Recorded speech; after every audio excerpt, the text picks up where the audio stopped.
கோம்பையில் புதுக்குளம்னு ஒரு இடம் இருக்குது. ஆனால் பேர் தான் புதுக்குளம். பார்க்க பழைய பேய் பங்களா கணக்கா பாலடைஞ்சு போய் கிடக்கு. நேரடியாக சாக்கடை கழிவுகள் அந்த குளத்தில் போய் தான் கலக்குது. அந்த புதுக்குளம் பாலத்துக்கு கீழே பார்த்தீங்க அப்படின்னா முன்னாடியும் பின்னாடியும் அடியிலையும் அவ்வளவு கழிவு தேங்கி நிற்குது.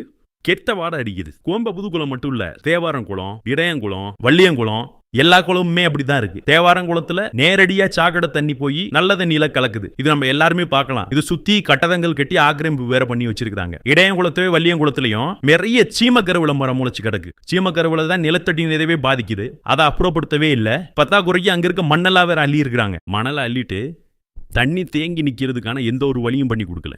கரைகளை பலப்படுத்தலை. கரைகளை பலப்படுத்தாம விட்டா தண்ணி எப்படி தேங்கி நிற்கும்? தண்ணீர் தேங்கிறதுக்கான எந்த ஒரு ஏற்பாடுமே அங்கே பண்ணலை. இத்தனை வருஷமாக இந்த கவர்மெண்ட் ஆட்சியில் இருந்து என்ன பண்ணாங்க? மக்களுக்கான எந்த ஒரு நலத்திட்டங்களையும் விவசாயிகளுக்கும் பொதுமக்களுக்கும் சுகாதாரத்துக்கும் எதுவுமே செஞ்சு கொடுக்கல. இந்த நிலையெல்லாம் மாறணும் அப்படின்னா வர சட்டமன்ற தேர்தலில் டிவிகே கட்சியினுடைய வேட்பாளர் PLA ஜெகநாத் மிஸ்ரா அவர்களுக்கு விசில் சின்னத்தில் வாக்களிக்கணும். முதல் படி வாக்களிப்பீர்.